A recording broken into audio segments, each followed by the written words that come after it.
उन्होंने सोचा भी हुण आखिरी इन्हों इस किस्म का सबक सिखाओ, इन्नी डूंगी सट मारो कि टोटली डिमोरलाइज हो जान। जे अणपछाते आ तो सिख किवें हो गए भी किसी नूं मतलब तुसी फट्टड़ नहीं करना, इंजर नहीं करना, मारना ही आ। ਜਿਹੜੇ ਅੰਮ੍ਰਿਤਧਾਰੀ ਸਿੱਖ ਆ ਉਹਨਾਂ ਤੇ ਅਤਿਆਚਾਰ ਹੋਣਾ ਚਾਹੀਦਾ ਕਿ ਸਭ ਤੋਂ ਖਤਰਨਾਕ ਸਿੱਖ ਅੰਮ੍ਰਿਤਧਾਰੀ ਸਿੱਖ ਆ। ਉਸ ਭੋਗ ਦੇ ਉੱਤੇ ਅਮਰਿੰਦਰ ਸਿੰਘ ਨੇ ਅੱਡੀਆਂ ਚੱਕ ਕੇ ਸ਼ਰਧਾਂਜਲੀ ਪੇਸ਼ ਕੀਤੀ ਉਸ ਬੰਦੇ ਨੂੰ। 5000 ਇਤਿਹਾਸਕਾਰਾਂ ਦੀ ਜ਼ਿੰਮੇਵਾਰੀ ਲਾਈ ਔਰ ਉਹਨਾਂ ਇਤਿਹਾਸਕਾਰਾਂ ਨੇ ਸਾਰੀ ਚੀਜ਼ ਨੂੰ ਘੋਖ ਕੇ ਇਸ ਕਿਸਮ ਦੇ ਚੀਫ ਮਿਨਿਸਟਰ ਅੱਜ ਅਰਬਾਂ ਖਰਬਾਂ ਪਤੀ ਬਣੇ ਬੈਠੇ ਆ, ਜਿਹੜੇ ਘਰੋਂ ਕੰਗਾਲ ਸੀ, 2-2 3-3 4-4 ਏਕੜਾਂ ਦੇ ਮਾਲਕ ਸੀ। लेकिन बदकिस्मती वाली गल है, उसकी तारीफ मैं इत्थे खास तौर पर दसना चाहना, एक किरती सिख ही कर रहे हैं, अमीर सिख नहीं कर रहे। बड़े सत्कार सहित ब्रेन ऑन टीवी दे सारे ਸਰੋਤਿਆਂ ਨੂੰ वाहिगुरू जी का खालसा वाहिगुरू जी की फतेह।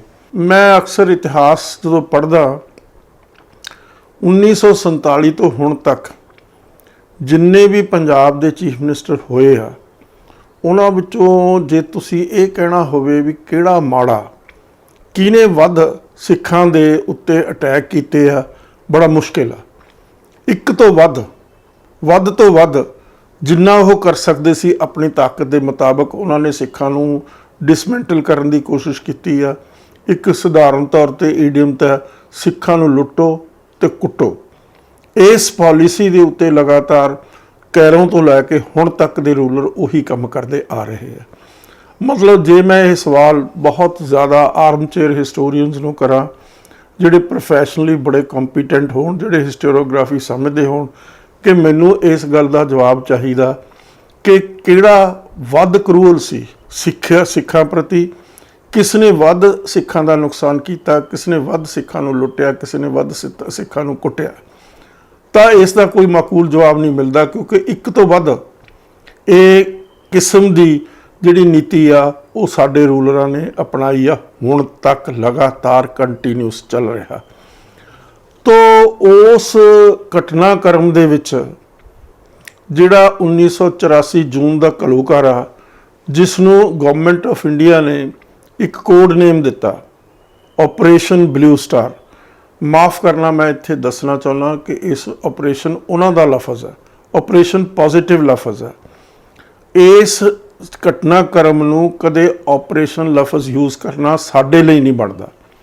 साडे लई इस किस्म की घटना है कि सिक्खी दे दिल दे उत्ते अटैक, मारू अटैक, एक ऐसा अटैक जिस दे नाल सिक्खी हमेशा हमेशा दे लई मलियामेट हो जावे। ये 1984 का जिहड़ा है घलूकारा है, और इस खूनी घलूकारे नूं उसे तरीके नाल समझना चाहिए जिस तरीके नाल सिखां दी मानसिकता ने समझिया, और जिस तरीके नाल जिहड़ा दुश्मन सिखां ने उस दे उत्ते इह कीता। हुण मैं तुहानूं दसना चाहना, मैं किताब लिखी सी 1982 दे विच 1992 दे विच। इस किताब दे विच जदों मैं एक इस पर्टिकुलर चैप्टर ते आया, पहला तो इसके कॉजेस, इसकी बैकग्राउंड की सी जो मैं थोड़ी थोड़ी जी एक्सप्लेन की है ब्रीफली। फिर उस तो बाद जदों इस पर्टिकुलर ईवेंट ते मैं पहुंचा तो मेरे दिमाग दे विच आया भी इस दा चैप्टर का की टाइटल होना चाहिए, जिस दे विच मैं दस सकां, समझा सकां अपने ਸਰੋਤਿਆਂ ਨੂੰ, अपने रीडर्स ਨੂੰ कि ईवेंट की सी। कई हफ्ते सोचण तो उपरंत मेरे दिमाग दे विच गुरु ने एक किस्म का मैनू सोझी दिती, समझ दिती कि ये जिहड़ा अटैक आ, ये अटैक आ on the heart of Sikhism. Sikhism दे दिल दे उत्ते यह अटैक है। दरबार साहब जो है वो सिक्खी दा दिल है, सिक्खी दा स्रोत है, सिक्खी दा एपीसेंटर आ, सिक्खी दा नर्व सेंटर आ। तो जे इस किस्म की स्थिति है श्री दरबार साहब दी, और दरबार साहब की जिहड़ी सिरजना ना वो गुरु ने अपने हस्त कमलों नाल कीती है, और दरबार साहब का जिहड़ा सारा कंपलैक्स आ उसका एक अपना इतिहास आ, जिस दे उत्ते सिखां ने शहादतां दित्तियां, ਪੰਥ ਪ੍ਰਕਾਸ਼ ਦੇ ਲਿਖਾਰੀ ਜਿਹੜੇ ਆ, ਕ੍ਰੋਨੀਕਲਰ ਜਿਹੜੇ ਹੈਗੇ ਆ, ਰਤਨ ਸਿੰਘ ਭੰਗੂ, ਉਹ ਇੱਕ ਬਹੁਤ ਹੀ ਖੂਬਸੂਰਤ ਗੱਲ ਲਿਖਦੇ ਆ ਕਿ ਕਿਸੇ ਸਿੱਖ ਦੀ ਜਿਹੜੀ ਮੌਤ ਹੈ, ਦਰਬਾਰ ਸਾਹਿਬ ਦੀ ਸੈਂਕਟਿਟੀ ਨੂੰ ਪ੍ਰੋਟੈਕਟ ਡਿਫੈਂਡ ਕਰਦੇ ਹੋਏ ਦਰਬਾਰ ਸਾਹਿਬ ਦੇ ਕੰਪਲੈਕਸ ਦੇ ਵਿੱਚ ਆ ਜਾਵੇ, ਉਸ ਤੋਂ ਬਿਹਤਰ ਕੋਈ ਮੌਤ ਨਹੀਂ। ਇਹ ਮੈਂ ਨਹੀਂ ਕਹਿ ਰਿਹਾ, ਇਹ 18ਵੀਂ ਸਦੀ ਦੇ ਰਤਨ ਸਿੰਘ ਭੰਗੂ, ਜੋ ਕਿ ਸਭ ਬਹੁਤ ਬੜੇ ਇਤਿਹਾਸਕਾਰ ਆ, ਸਾਡੇ ਬਹੁਤ ਬੜੇ ਸਰੋਤ ਆ ਇਤਿਹਾਸ ਦੇ, ਉਹਨਾਂ ਦੀ ਲਿਖੀ ਹੋਈ ਕਿਤਾਬ ਦੇ ਵਿੱਚੋਂ ਮੈਂ ਤੁਹਾਨੂੰ ਕੋਟ ਕਰ ਰਿਹਾ। ਔਰ ਬੜੀ ਮਾਕੂਲ ਗੱਲ ਆ, ਬੜੀ ਅਪਰੋਪਰੀਏਟ ਗੱਲ ਆ। ਤੋ ਸਿੱਖ ਜਿਹੜਾ ਦਰਬਾਰ ਸਾਹਿਬ ਹੈ, ਉਸ ਦੇ ਜ਼ਰਰੇ ਜ਼ਰੇ 'ਚ, ਕਣ ਕਣ ਦੇ ਵਿੱਚ ਸਿੱਖਾਂ ਦੀਆਂ ਸ਼ਹਾਦਤਾਂ ਦੀਆਂ ਆਵਾਜ਼ਾਂ ਆ ਰਹੀਆਂ। ਉਹ ਇੱਕ ਸਿੰਪਲੀ ਬ੍ਰਿਕ ਐਂਡ ਮਾਰਟਰ ਨਹੀਂ ਹੈ, ਉਹ ਚੂਨੇ ਤੇ ਪੱਥਰ ਦੀ ਇਮਾਰਤ ਨਹੀਂ ਹੈ। ਉਹ ਇਮਾਰਤ ਦੇ ਸੰਕੇਤ ਆ, ਸੰਦੇਸ਼ ਆ ਸਿੱਖਾਂ ਨੂੰ। ਔਰ ਉਹ ਸੰਦੇਸ਼ ਜਿਹੜੇ ਆ ਗੁਰੂ ਦੀ ਪਰੰਪਰਾ ਦੇ ਮੁਤਾਬਕ, ਗੁਰੂ ਨਾਨਕ ਦੀ ਵਿਚਾਰਧਾਰਾ ਦੇ ਮੁਤਾਬਕ, ਸਿੱਖ ਗੁਰੂਆਂ ਦੀ ਵਿਚਾਰਧਾਰਾ ਦੇ ਮੁਤਾਬਕ, ਸ੍ਰੀ ਗੁਰੂ ਗ੍ਰੰਥ ਸਾਹਿਬ ਦੀ ਵਿਚਾਰਧਾਰਾ ਦੇ ਮੁਤਾਬਕ ਹੀ ਦਿੱਤੇ ਗਏ ਹਨ। ਤੋ ਸਿੱਖਾਂ ਦਾ ਸਾਰਾ ਇਤਿਹਾਸ ਇਸ ਚੀਜ਼ ਦੇ ਨਾਲ ਜੁੜਿਆ ਹੋਇਆ ਹੈ।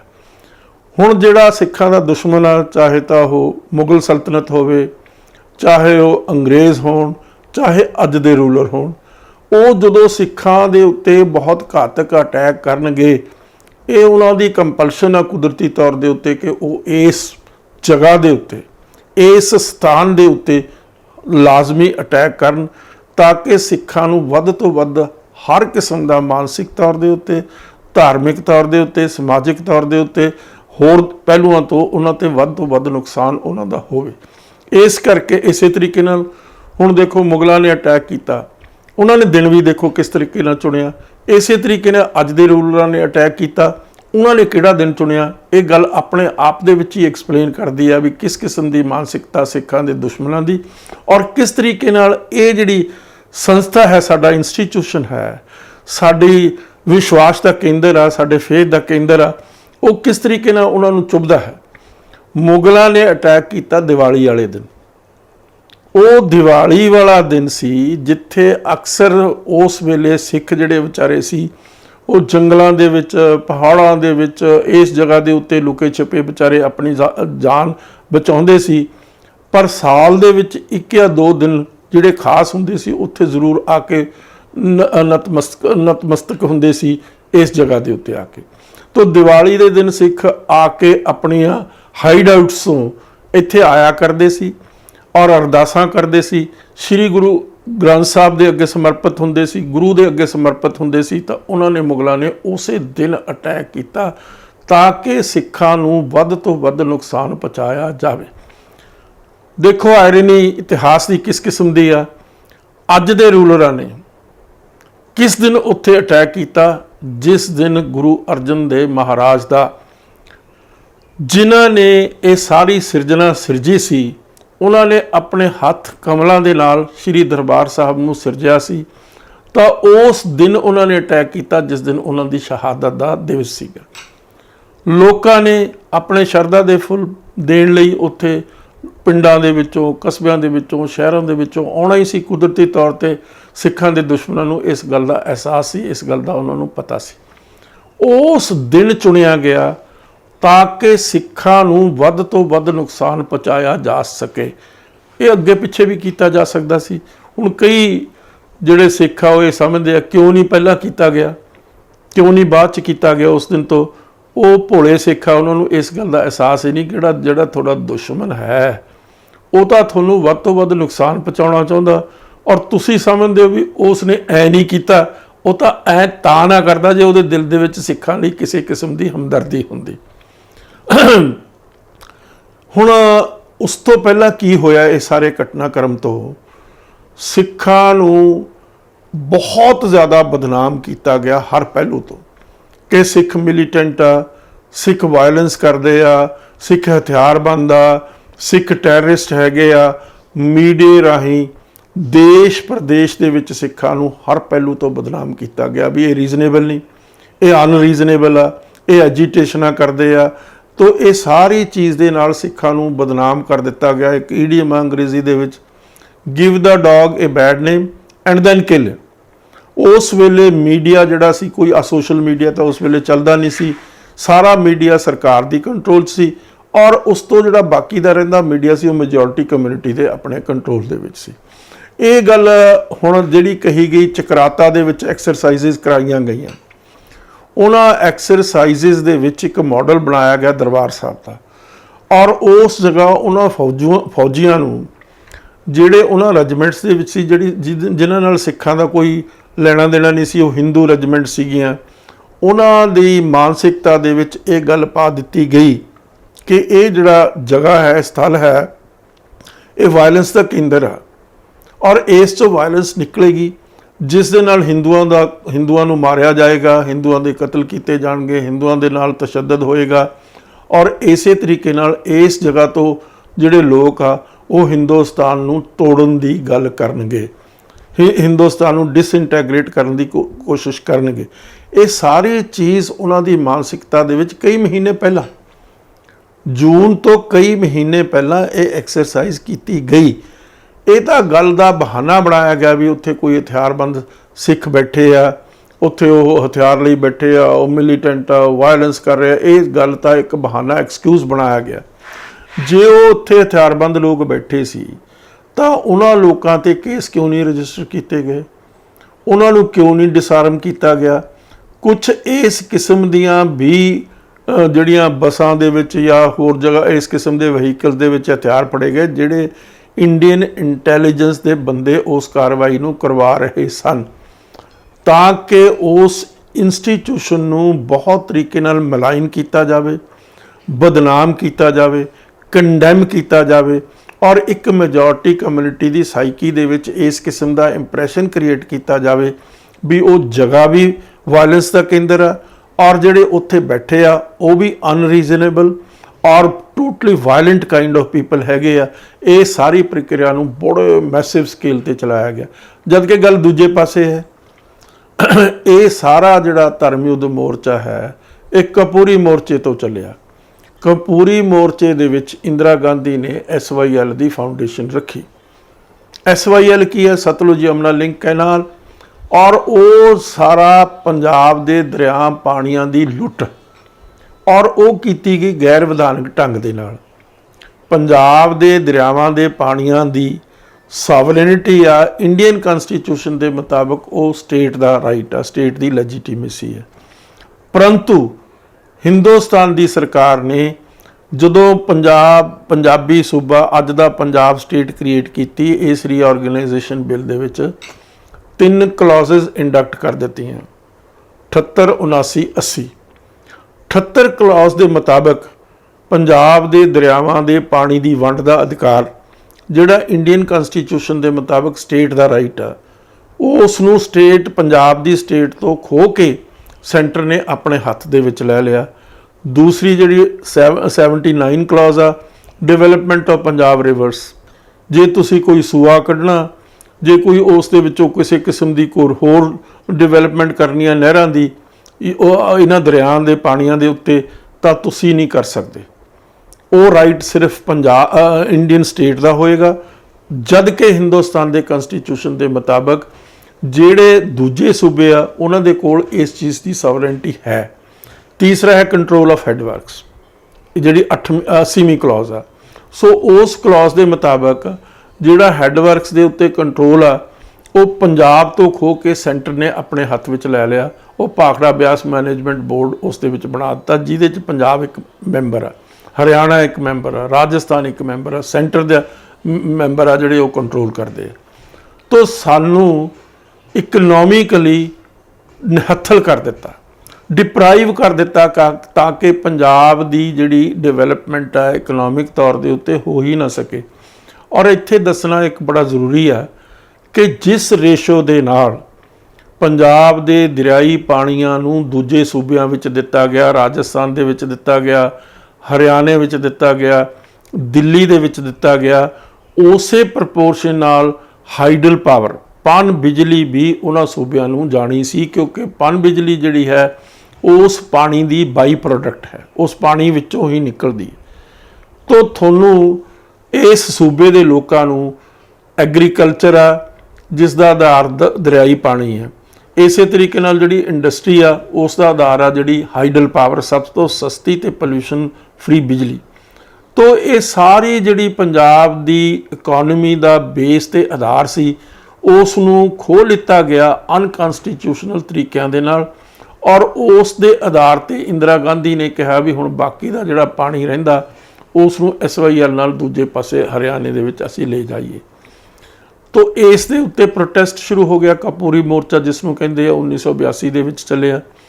ਤੋ ਉਸ ਤੋਂ ਬਾਅਦ ਇਹ ਮੋਰਚਾ ਜਿਹੜਾ ਸੀ, ਕਿਉਂਕਿ ਸਰਕਾਰ ਨੇ ਬਹੁਤ ਵਧੀਕੀਆਂ ਕੀਤੀਆਂ, ਬੜੀ ਸਰਕਾਰ ਨੇ ਸਖਤੀ ਕੀਤੀ, ਤਾਂ ਉਸ ਜਿਹੜੀ ਸਖਤੀ ਸੀ, ਜਿਹੜਾ ਸਰਕਾਰ ਦੀਆਂ ਵਧੀਕੀਆਂ ਸੀ, ਸਰਕਾਰ ਦੀ ਜਿਹੜੀ ਅਤਿਆਚਾਰ ਸੀ, ਉਸ ਦੇ ਖਿਲਾਫ ਧਰਮ ਯੁੱਧ ਮੋਰਚਾ ਚੱਲਿਆ।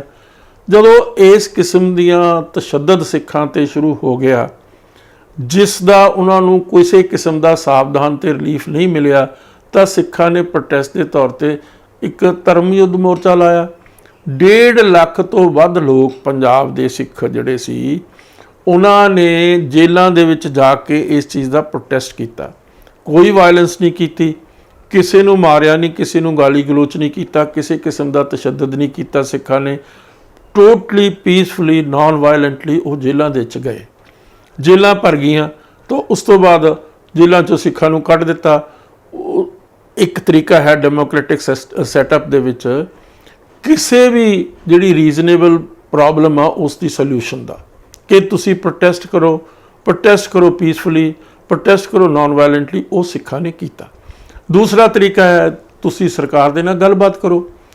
36 ਮੀਟਿੰਗਾਂ ਹੋਈਆਂ ਲਗਾਤਾਰ, ਸਿੱਖ ਰਿਪਰੈਜ਼ੈਂਟੇਟਿਵਸ ਦੀਆਂ, ਪੰਜਾਬ ਦੇ ਰਿਪਰੈਜ਼ੈਂਟੇਟਿਵਸ ਦੀਆਂ, ਔਰ ਜਿਹੜੀ ਉਸ ਵੇਲੇ ਦੀ ਸਰਕਾਰ ਸੀ ਉਸ ਦੇ ਨਾਲ, ਉਹਨਾਂ ਦੇ ਨੁਮਾਇੰਦਿਆਂ ਦੇ ਨਾਲ, ਆਪੋਜੀਸ਼ਨ ਲੀਡਰਾਂ ਦੇ ਨਾਲ, ਔਰ ਮੀਡੀਏਟਰਸ ਦੇ ਨਾਲ ਵਿਚੋਲੇ ਪਾਏ ਗਏ। ਉਹਨਾਂ ਦੇ ਰਾਹੀਂ ਗੱਲਬਾਤ ਹੋਈ ਕਿ ਗੱਲਬਾਤ ਰਾਹੀਂ ਇਸ ਦਾ ਸੋਲਿਊਸ਼ਨ ਕੱਢ ਲਿਆ ਜਾਵੇ। ਜਿਹੜੇ ਪੰਜਾਬ ਦੇ ਰਿਪਰੈਜ਼ੈਂਟੇਟਿਵ ਸੀ ਉਹ ਇਹੀ ਚਾਹੁੰਦੇ ਸੀ ਵੀ ਜੋ ਹਿੰਦੁਸਤਾਨ ਦਾ ਕਨਸਟੀਟਿਊਸ਼ਨ ਹੈ ਉਸ ਨੂੰ ਲਾਗੂ ਕੀਤਾ ਜਾਵੇ ਪੰਜਾਬ ਦੇ ਕੇਸ ਦੇ ਵਿੱਚ, ਔਰ ਖ਼ਾਸ ਤੌਰ ਤੇ ਉੱਤੇ ਜਿਹੜੇ ਪੰਜਾਬ ਦੇ ਦਰਿਆਈ ਪਾਣੀਆਂ ਦਾ ਕੇਸ ਸੀ। ਲੇਕਿਨ ਉਹ ਗੱਲ ਇੰਦਰਾ ਗਾਂਧੀ ਜਦੋਂ ਵੀ ਕੋਈ ਗੱਲ ਸਿਰੇ ਨੂੰ ਚੜ੍ਹਦੀ ਸੀ ਉਹ ਪਿੱਛੋਂ ਬੈਕ ਆਊਟ ਕਰ ਜਾਂਦੀ ਸੀ। ਇਹ ਮੈਂ ਨਹੀਂ ਕਹਿ ਰਿਹਾ, ਉਸ ਵੇਲੇ ਦੇ ਸਾਰੇ ਆਪੋਜੀਸ਼ਨ ਲੀਡਰਾਂ ਨੇ ਇਸ ਚੀਜ਼ ਨੂੰ ਵੀ ਇੰਡੋਰਸ ਕੀਤਾ। ਉਹਨਾਂ ਨੇ ਬਾਰ-ਬਾਰ ਕਿਹਾ, ਟ੍ਰਾਈਪਾਰਟਾਈਟ ਮੀਟਿੰਗਾਂ ਹੋਈਆਂ, ਸਰਕਾਰ ਦੇ ਨੁਮਾਇੰਦੇ, ਆਪੋਜੀਸ਼ਨ ਲੀਡਰ ਔਰ ਪੰਜਾਬ ਦੇ ਜਿਹੜੇ ਨੁਮਾਇੰਦੇ ਸੀ ਉਹਨਾਂ ਨੇ ਮਿਲ ਬੈਠ ਕੇ ਤਿੰਨਾਂ ਧਿਰਾਂ ਨੇ ਮੀਟਿੰਗਾਂ ਕੀਤੀਆਂ, ਸੋਲਿਊਸ਼ਨ ਕੱਢਣ ਦੀ ਕੋਸ਼ਿਸ਼ ਕੀਤੀ, ਫਾਰਮੂਲੇ ਬਣਾਏ ਗਏ, ਪਰ ਅਖੀਰਲੇ ਮੌਕੇ ਦੇ ਉੱਤੇ ਇੰਦਰਾ ਗਾਂਧੀ ਜਿਹੜੀ ਸੀ ਉਹ ਬੈਕ ਆਊਟ ਕਰ ਗਈ।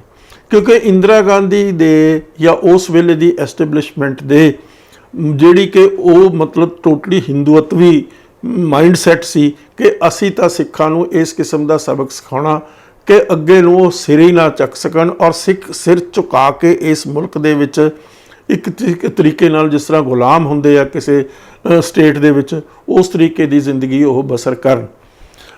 ਤਾਂ ਇਹੀ ਮੈਂ ਤੁਹਾਨੂੰ ਦੱਸ ਰਿਹਾ। ਜਿਹੜਾ ਇਹ ਘੱਲੂਘਾਰਾ ਹੈ ਜੂਨ 84 ਦਾ, ਉਸ ਤੋਂ ਕਈ ਮਹੀਨੇ ਪਹਿਲਾਂ ਚਕਰਾਤਾ ਦੇ ਵਿੱਚ ਇਸ ਕਿਸਮ ਦੀਆਂ ਐਕਸਰਸਾਈਜ਼ਸ ਹੋਈਆਂ। ਫਿਰ ਸਿੱਖ ਸੁਪਰੀਮ ਕੋਰਟ 'ਚ ਗਏ ਵੀ ਸੁਪਰੀਮ ਕੋਰਟ ਤੋਂ ਫੈਸਲਾ ਲੈ ਲਓ, ਉਹ ਵੀ ਫੈਸਲਾ ਨਹੀਂ ਲੈਣ ਦਿੱਤਾ ਗਿਆ। ਉਸ ਦੇ ਉੱਤੇ ਕੇਸ ਵਿਡਰਾ ਕੇ ਐਗਰੀਮੈਂਟ ਠੋਪ ਦਿੱਤਾ ਸੀ ਪੰਜਾਬ ਦੇ ਲੋਕਾਂ ਦੇ ਉੱਤੇ। ਤੋ ਇਸ ਕਿਸਮ ਦੀ ਸਿਚੁਏਸ਼ਨ ਦੇ ਵਿੱਚ ਉਹਨਾਂ ਨੇ ਸੋਚਿਆ ਵੀ ਹੁਣ ਅਖੀਰੀ ਇਹਨਾਂ ਨੂੰ ਇਸ ਕਿਸਮ ਦਾ ਸਬਕ ਸਿਖਾਓ, ਇੰਨੀ ਡੂੰਘੀ ਸੱਟ ਮਾਰੋ ਕਿ ਟੋਟਲੀ ਡੀਮੋਰਲਾਈਜ਼ ਹੋ ਜਾਣ, ਨਿਹੱਥਲ ਹੋ ਜਾਣ, ਮਤਲਬ ਬੇਵਸ ਹੋ ਜਾਣ। ਤਾਂ ਇਹ 1984 ਦਾ ਜਿਹੜਾ ਘੱਲੂਘਾਰਾ ਹੈ ਇਹ ਇਸ ਗੱਲ ਦਾ ਪ੍ਰਤੀਕ ਆ। ਇਸ ਗੱਲ ਦਾ ਇਹ ਤਾਂ ਇਸੇ ਕਰਕੇ ਉਹੀ ਦਿਨ ਚੁਣਿਆ ਗਿਆ, ਉਹਨਾਂ ਨੂੰ ਬਦਨਾਮ ਕੀਤਾ ਗਿਆ। ਪ੍ਰੋਪੇਗੈਂਡਾ ਸਿੱਖਾਂ ਦੇ ਖਿਲਾਫ ਬਹੁਤ ਜ਼ਿਆਦਾ ਮੈਸਿਵ ਸਕੇਲ ਤੇ ਕੀਤਾ ਗਿਆ। ਉਸ ਵੇਲੇ ਟੀਵੀ ਜਿਹੜਾ ਸੀ ਉਹ ਸਰਕਾਰ ਦੇ ਕੰਟਰੋਲ ਦੇ ਵਿੱਚ ਸੀ, ਬਹੁਤਾ ਇਸੇ ਤਰੀਕੇ ਨਾਲ ਜਿਹੜੇ ਰੇਡੀਓ ਚੈਨਲ ਸੀ ਉਹ ਵੀ ਸਰਕਾਰ ਦੇ ਕੰਟਰੋਲ 'ਚ ਸੀ, ਔਰ ਇਸੇ ਤਰੀਕੇ ਦੇ ਨਾਲ ਜਿਹੜੇ ਦੂਜੇ ਵੀ ਸੋਰਸਿਸ ਸੀ ਮੀਡੀਆ ਦੇ ਉਹ ਮੈਜੋਰਟੀ ਕਮਿਊਨਿਟੀ ਦੇ ਕੰਟਰੋਲ। ਸਿੱਖਾਂ ਦੇ ਕੋਲ ਤਾਂ ਕੋਈ ਮੀਡੀਆ ਆਪਣਾ ਹੈ ਹੀ ਨਹੀਂ ਸੀ ਜਿਹੜਾ ਆਪਣੀ ਗੱਲ ਨੂੰ ਸਹੀ ਢੰਗ ਦੇ ਨਾਲ ਦੁਨੀਆ ਦੇ ਸਾਹਮਣੇ ਪੇਸ਼ ਕਰ ਸਕਦਾ। ਇਹ ਇੱਕ ਪ੍ਰੋਪੇਗੈਂਡਾ ਵਾਰ ਸ਼ੁਰੂ ਕੀਤੀ ਗਈ ਕਈ ਮਹੀਨੇ ਪਹਿਲਾਂ। ਬਲੂ ਸਟਾਰ ਜਿਸ ਨੂੰ ਤੁਸੀਂ ਕਹਿੰਦੇ ਹੋ ਜੂਨ 1984 ਦਾ ਜਿਹੜਾ ਘੱਲੂਘਾਰਾ ਹੈ ਉਸ ਤੋਂ ਕਈ ਮਹੀਨੇ ਪਹਿਲਾਂ ਇੱਕ ਵਾਰ ਸ਼ੁਰੂ ਹੋ ਚੁੱਕੀ ਸੀ ਸਿੱਖਾਂ ਦੇ ਖਿਲਾਫ। ਕਿਸ ਤਰੀਕੇ ਨਾਲ ਸਟੇਟਮੈਂਟਾਂ ਦਿੱਤੀਆਂ ਗਈਆਂ, ਇਹ ਮੈਂ ਤੁਹਾਡੇ ਮਤਲਬ ਵਿਚਾਰ ਦੇ ਤੁਹਾਡੇ ਅੱਗੇ ਪੇਸ਼ ਕਰ ਰਿਹਾ ਹਾਂ। ਹਰ ਰੋਜ਼ ਵਿਦਆਊਟ ਐਨੀ ਬ੍ਰੇਕ ਕਿਸੇ ਵੇਲੇ ਇੱਕ ਦਿਨ ਨਿਕਲਿਆ ਹੋਏਗਾ ਕਿ ਇੰਨੇ unidentified Sikh terrorist have been killed. ਕਿਸੇ ਵੇਲੇ 5, ਕਿਸੇ ਵੇਲੇ 10, ਕਿਸੇ ਵੇਲੇ 20, ਕਿਸੇ ਵੇਲੇ 15 unidentified Sikh terrorist have been killed. ਇਹ ਵਾਇਲੈਂਟ ਔਰ ਜਿਹੜੇ ਕਿ ਉਹਨਾਂ ਨੂੰ ਸਿੱਖਾਂ ਨੂੰ ਟੈਰਰਿਸਟ, ਹੁਣ ਦੇਖੋ ਬੜੀ ਗੱਲ ਆ, ਉਹਨਾਂ ਅਨਆਇਡੈਂਟੀਫਾਈਡ ਦਾ ਮਤਲਬ ਅਣਪਛਾਤੇ। ਜੇ ਅਣਪਛਾਤੇ ਆ ਤਾਂ ਸਿੱਖ ਕਿਵੇਂ ਹੋ ਗਏ? ਸਿੱਖ ਤਾਂ ਪਛਾਣੇ ਜਾਂਦੇ ਆ, ਉਹਨਾਂ ਦੀ ਦਾੜੀ ਤੋਂ, ਉਹਨਾਂ ਦੇ ਵਾਲਾਂ ਤੋਂ, ਉਹਨਾਂ ਦੇ ਪਗੜੀ ਤੋਂ, ਉਹਨਾਂ ਦੇ ਕੇਸਾਂ ਤੋਂ ਪਛਾਣੇ ਜਾਂਦੇ ਆ। ਤਾਂ ਉਹ ਅਨਆਇਡੈਂਟੀਫਾਈਡ ਤਾਂ ਸਿੱਖ ਕਿਵੇਂ ਹੋ ਹੀ ਨਹੀਂ ਸਕਦਾ। ਤਾਂ ਇਸੇ ਤਰੀਕੇ ਨਾਲ ਉਹ ਟੈਰਰਿਸਟ ਕਿਵੇਂ ਹੋ ਗਏ ਜੇ ਅਨਆਇਡੈਂਟੀਫਾਈਡ ਆ? ਬੜੀ ਮਤਲਬ ਕੰਟਰਡਿਕਸ਼ਨ ਹੈ ਉਹਨਾਂ ਦੀਆਂ ਸਟੇਟਮੈਂਟਾਂ ਦੇ ਵਿੱਚ। ਪਰ ਬੜੀ ਬਦਕਿਸਮਤੀ ਆ ਕਿ ਲੋਕਾਂ ਨੇ, ਜਿਹੜੀ ਮੈਜੋਰਟੀ ਕਮਿਊਨਿਟੀ ਦੇ ਓਪੀਨੀਅਨ ਸੀ, ਉਹਨਾਂ ਨੇ ਉਸ ਤਰੀਕੇ ਨਾਲ ਹੀ ਉਸ ਗੱਲ ਨੂੰ ਲੈ ਲਿਆ। ਉਹ ਸਮਝਣ ਲੱਗ ਗਏ ਵੀ ਉਹ ਤਾਂ ਜਿੰਨੇ ਵੀ ਵਾਇਲੈਂਸ ਕਰਨ ਵਾਲੇ ਆ ਉਹ ਤਾਂ ਸਾਰੇ ਸਿੱਖ ਹੀ ਆ। ਤਾਂ ਇਸ ਕਿਸਮ ਦੇ ਆਫੀਸਰਸ ਇਸ ਸੂਬੇ ਵਿੱਚ ਲਿਆਂਦੇ ਗਏ ਜਿਹੜੇ ਇਸ ਗੱਲ ਲਈ ਜਾਣੇ ਜਾਂਦੇ ਸੀ ਵੀ ਕਿਸੇ ਕਿਸਮ ਦਾ ਰੂਲ ਆਫ ਲਾਅ ਅਸੀਂ ਉਹਨੂੰ ਐਕਸੈਪਟ ਹੀ ਨਹੀਂ ਕਰਨਾ। ਰਿਬੇਰੋ ਲਿਆਂਦਾ ਗਿਆ ਔਰ ਕਿਸ ਚੀਫ ਮਿਨਿਸਟਰ ਦੇ ਥੱਲੇ ਲਿਆਂਦਾ ਗਿਆ? ਬਰਨਾਲੇ ਦੇ ਥੱਲੇ ਲਿਆਂਦਾ ਗਿਆ, ਸੁਰਜੀਤ ਸਿੰਘ ਬਰਨਾਲੇ ਵੇਲੇ। ਔਰ ਉਹਦੀ ਤਾਂ ਆਪਣੀ ਕੋਈ ਪੁੱਛ ਪ੍ਰਤੀਤ ਹੀ ਨਹੀਂ, ਉਹਨੂੰ ਪੁੱਛਿਆ ਹੀ ਨਹੀਂ ਗਿਆ ਵੀ ਇਹ DGP ਅਸੀਂ ਲੈ ਕੇ ਆ ਰਹੇ ਹਾਂ। ਸਟੇਟ ਦੇ ਚੀਫ ਮਿਨਿਸਟਰ ਦੀ ਅਥਾਰਟੀ ਆ, ਕਿਸੇ ਨੂੰ ਮਰਜ਼ੀ ਉਹ DGP ਬਣਾਵੇ ਨਾ ਬਣਾਵੇ। ਪਰ ਉਹ ਕਿਉਂਕਿ ਸਟੂਜ ਸੀ, ਉਹ ਸਟੂਜ ਸੀ ਇੰਡੀਅਨ ਸਟੇਟ ਦਾ, ਇੰਡੀਅਨ ਸਟੇਟ ਨੂੰ ਆਂਸਰੇਬਲ ਸੀ। ਜੋ ਇੰਡੀਅਨ ਸਟੇਟ ਨੇ ਉਸ ਵੇਲੇ ਕੀਤਾ ਉਸ ਨੂੰ ਐਕਸੈਪਟ ਕਰ ਲਿਆ ਗਿਆ। ਇਸੇ ਤਰੀਕੇ ਨਾਲ KPS ਗਿੱਲ ਲਿਆਂਦਾ ਗਿਆ ਜਿਹੜਾ ਨੋਨ ਟਾਇਰੈਂਟ ਸੀ, ਨੋਨ ਮੰਨਿਆ ਜਾਂਦਾ ਸੀ, ਜਿਹੜਾ ਕਿਸੇ ਕਾਨੂੰਨ ਦੀ ਕਿਰਿਆ ਨੂੰ ਨਹੀਂ ਮੰਨਦਾ। ਤੋ ਇਹ ਸਾਰਾ ਘਟਨਾਕ੍ਰਮ ਨਾ, ਇਸ ਕਿਸਮ ਦਾ ਘਟਨਾਕ੍ਰਮ, ਕਾਲੇ ਕਾਨੂੰਨ ਇੰਟਰੋਡਿਊਸ ਕਰ ਦਿੱਤੇ ਗਏ ਪੰਜਾਬ ਦੇ ਵਿੱਚ, ਜਿਸ ਦੇ ਵਿੱਚ ਇਸ ਕਿਸਮ ਦੇ ਕਾਨੂੰਨ, ਨਾ ਕੋਈ ਵਕੀਲ, ਨਾ ਕੋਈ ਦਲੀਲ, ਨਾ ਕੋਈ ਅਪੀਲ। ਤੋ ਨਾ ਤਾਂ ਅੰਗਰੇਜ਼ਾਂ ਨੇ ਇਸ ਕਿਸਮ ਦੇ ਕਾਨੂੰਨ ਇੰਟਰੋਡਿਊਸ ਕੀਤੇ ਸੀ, ਇਹਨਾਂ ਨੇ ਤਾਂ ਮਤਲਬ ਹੱਦਾਂ ਹੀ ਪਾਰ ਕਰ ਦਿੱਤੀ। All limits of decency and rule of law completely ਖਤਮ। ਹੁਣ ਜੇ ਤੁਸੀਂ ਸਾਰੀ ਅੰਦਰ ਦੀ ਕਹਾਣੀ ਜਿਹੜੀ ਆ ਨਾ, ਉਹਨੂੰ ਤੁਸੀਂ ਵਾਚ ਕਰੋਗੇ ਵੀ ਦਰਬਾਰ ਸਾਹਿਬ ਦੇ ਵਿੱਚ ਕੀ ਹੋਇਆ, ਉਹ ਇਤਨੀ ਦਰਦਨਾਕ ਹੈ, ਇਤਨੀ ਭਿਆਨਕ ਹੈ, ਇਤਨੀ ਲਹੂ ਲੁਹਾਨ ਹੋਈ ਵੀ ਹੈ ਕਿ ਉਸ ਨੂੰ ਜਿੰਨਾ ਤੁਸੀਂ ਪੜ੍ਹਨ ਦੀ ਕੋਸ਼ਿਸ਼ ਕਰੋਗੇ, ਜਿੰਨੀ ਵਾਰੀ ਤੁਸੀਂ ਪੜ੍ਹਨ ਦੀ ਕੋਸ਼ਿਸ਼ ਕਰੋਗੇ, ਤੁਹਾਡੀਆਂ ਅੱਖਾਂ ਦੇ ਵਿੱਚੋਂ ਅੱਥਰੂ ਸੁੱਕ ਜਾਣਗੇ। ਮੈਂ ਕਿਤਾਬ ਦੇ ਵਿੱਚ ਉਸ ਵੇਲੇ ਦੀ 1 ਜੂਨ ਤੋਂ ਲੈ ਕੇ 7 ਜੂਨ ਤੱਕ ਲਗਾਤਾਰ ਸਟੇਟ ਵਾਇਲੈਂਸ ਕਰਦੀ ਰਹੀ ਦਰਬਾਰ ਸਾਹਿਬ ਦੇ ਵਿੱਚ, ਫੌਜਾਂ ਬਾੜ ਕੇ, ਟੈਂਕ ਬਾੜ ਕੇ, ਤੋਪਾਂ ਬਾੜ ਕੇ, ਹਰ ਕਿਸਮ ਦੇ ਜਿਹੜੀ ਆ ਤਿੰਨੇ ਵਿੰਗ ਜਿਹੜੇ ਆ ਫੌਜ ਦੇ ਉਹ ਇੱਥੇ ਅਪਲਾਈ ਕੀਤੇ। ਨੇਵੀ, ਏਅਰ ਫੋਰਸ, ਇਸੇ ਤਰੀਕੇ ਨਾਲ ਜਿਹੜੀ ਮਿਲਟਰੀ ਹੈ, ਨੇਵੀ ਵਾੜੀ ਗਈ ਤਾਂ ਕਿ ਜਿਹੜਾ ਸਰੋਵਰ ਆ ਉਸ ਦੇ ਵਿੱਚ ਗੋਤੇ ਮਾਰ ਕੇ ਉੱਥੋਂ ਜਿੰਨਾ ਵੱਧ ਤੋਂ ਵੱਧ ਨੁਕਸਾਨ ਉੱਥੇ ਦੇ ਲੋਕਾਂ ਨੂੰ ਕੀਤਾ ਜਾਵੇ ਉਹ ਥੋੜ੍ਹਾ। ਤੋ ਇਸ ਦੇ ਵਿੱਚ 1-1 ਮਿੰਟ ਦੀ, 1-1 ਘੰਟੇ ਦੀ, 1-1 ਦਿਨ ਦੀ ਪੂਰੀ ਡਿਟੇਲ ਦਿੱਤੀ ਵੀ ਆ। 150 ਪੇਜ ਇਹ ਦਿੱਤਾ ਹੋਇਆ ਵੀ ਇੱਥੇ ਇਸ ਦਿਨ ਹੋਇਆ, ਇਸ ਆਫੀਸਰ ਨੇ ਕੀਤਾ, ਇਸ ਆਫੀਸਰ ਨੇ ਉਹ ਕੀਤਾ।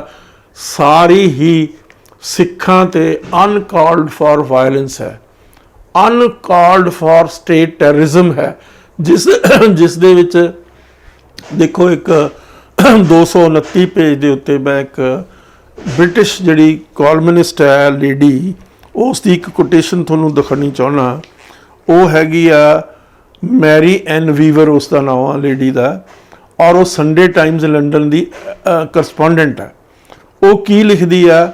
ਦੀ army may be operating under take no prisoners, take no prisoners, ਵੀ ਕਿਸੇ ਨੂੰ ਮਤਲਬ ਤੁਸੀਂ ਫੱਟੜ ਨਹੀਂ ਕਰਨਾ, ਇੰਜਰ ਨਹੀਂ ਕਰਨਾ, ਮਾਰਨਾ ਹੀ ਆ, ਕਿਸੇ ਨੂੰ ਤੁਸੀਂ ਪ੍ਰਿਜ਼ਨਰ ਨਹੀਂ ਬਣਾਉਣਾ।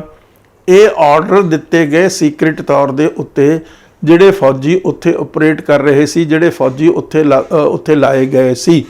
ਔਰ ਉਹਨਾਂ ਦੀ ਮਾਨਸਿਕਤਾ ਮੈਂ ਤੁਹਾਨੂੰ ਆਲਰੇਡੀ ਦੱਸ ਚੁੱਕਿਆ ਕਿਸ ਤਰੀਕੇ ਨਾਲ ਪੋਇਜ਼ਨ ਕੀਤੀ ਗਈ ਸਿੱਖਾਂ ਦੇ ਖਿਲਾਫ, ਸਿੱਖੀ ਦੇ ਖਿਲਾਫ, ਦਰਬਾਰ ਸਾਹਿਬ ਦੇ ਖਿਲਾਫ। ਸਾਰੀ ਚੀਜ਼ ਮੈਂ ਤੁਹਾਨੂੰ ਐਕਸਪਲੇਨ ਕਰ ਚੁੱਕਿਆ ਇਨ ਬਰੀਫ। ਡਿਟੇਲ 'ਚ ਜਾਣ ਲਈ ਇਹ ਇਸੇ ਤਰੀਕੇ ਨਾਲ ਸ਼੍ਰੋਮਣੀ ਗੁਰਦੁਆਰਾ ਪ੍ਰਬੰਧਕ ਕਮੇਟੀ ਦਾ ਜਿਹੜਾ ਵਾਈਟ ਪੇਪਰ ਆ ਉਹ ਵੀ ਮੇਰਾ ਹੀ ਲਿਖਿਆ ਹੋਇਆ। ਉਸ ਦੇ ਵਿੱਚ ਵੀ ਮੈਂ ਬਹੁਤ ਸਾਰੀਆਂ ਡਿਟੇਲਸ ਦਿੱਤੀਆਂ ਔਰ ਨਾਲ ਜਵਾਬ ਦਿੱਤਾ ਜਿਹੜਾ ਗਵਰਨਮੈਂਟ ਆਫ ਇੰਡੀਆ ਦਾ ਵਾਈਟ ਪੇਪਰ ਸੀ 1985 ਵਿੱਚ ਲਿਖਿਆ। ਉਹਦੀ ਇੱਕ ਇੱਕ ਗੱਲ ਦਾ ਇੱਕ ਜਿਹੜੀ ਉਹਨਾਂ ਨੇ ਇਲਜ਼ਾਮ ਤਰਾਸ਼ੀ ਕੀਤੀ ਹੈ ਸਿੱਖਾਂ ਦੇ ਖਿਲਾਫ, ਸਿੱਖਾਂ ਦੇ ਜਿਹੜੇ ਲੋਕ ਉੱਥੇ ਇਨਵੋਲਵ ਸੀ ਉਹਨਾਂ ਦੇ ਖਿਲਾਫ, ਉਹ ਸਾਰੀ ਦੇ ਜਵਾਬ ਇਸ ਕਿਤਾਬ ਦੇ ਵਿੱਚ ਦਿੱਤੇ ਹੋਏ ਆ। ਇਹ ਸ਼੍ਰੋਮਣੀ ਗੁਰਦੁਆਰਾ ਪ੍ਰਬੰਧਕ ਕਮੇਟੀ ਨੇ ਲਿਖਾਈ ਸੀ, ਲਿਖੀ ਮੈਂ ਸੀ। ਤੋ ਇਹ ਸਾਰੀਆਂ ਕਿਤਾਬਾਂ ਦੇ ਵਿੱਚ ਮੈਂ ਸਾਰੀ ਦਾਸਤਾਨ ਪੂਰੀ ਡਿਟੇਲ ਦੇ ਵਿੱਚ ਦਿੱਤੀ ਆ ਔਰ ਉਹਦੇ ਵਿੱਚ ਕੋਈ ਕਿਸੇ ਕਿਸਮ ਦੀ ਇਸ ਕਿਸਮ ਦਾ ਬਾਇਸ ਨਹੀਂ ਦਿੱਤਾ। ਜਵਾਬ ਦਿੱਤੇ ਆ, ਸਰਕਾਰ ਦੇ ਵਾਈਟ ਪੇਪਰ ਦਾ ਇੱਕ ਇੱਕ ਜਵਾਬ ਦਿੱਤਾ। ਹੁਣ ਮੈਂ ਤੁਹਾਨੂੰ ਇੱਥੇ ਦੱਸਣਾ ਚਾਹੁੰਦਾ ਵੀ ਸਰਕਾਰ ਦਾ ਜਿਹੜਾ ਵਾਈਟ ਪੇਪਰ ਆ ਉਹ ਕਹਿੰਦਾ ਵੀ 493 ਬੰਦੇ ਦਰਬਾਰ ਸਾਹਿਬ 'ਚ ਮਾਰੇ ਗਏ, ਜਿਨ੍ਹਾਂ ਵਿੱਚੋਂ ਜਿਹੜੇ ਹੈਗੇ ਆ ਇੰਜਰ ਜਿਹੜੇ ਹੋਏ ਆ 86 ਬੰਦੇ ਇੰਜਰ ਹੋਏ ਆ।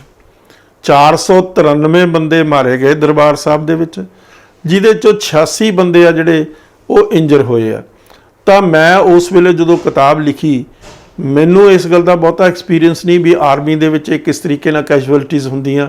ਮੈਂ ਬਹੁਤ ਸੀਨੀਅਰ ਤੇ ਬਹੁਤ ਸੂਝਵਾਨ ਆਰਮੀ ਆਫੀਸਰਸ ਦੇ ਨਾਲ ਗੱਲ ਕੀਤੀ ਵੀ ਭਾਈ ਆਹ ਗਵਰਨਮੈਂਟ ਆਫ ਇੰਡੀਆ ਦਾ ਵਾਈਟ ਪੇਪਰ ਕਹਿੰਦਾ।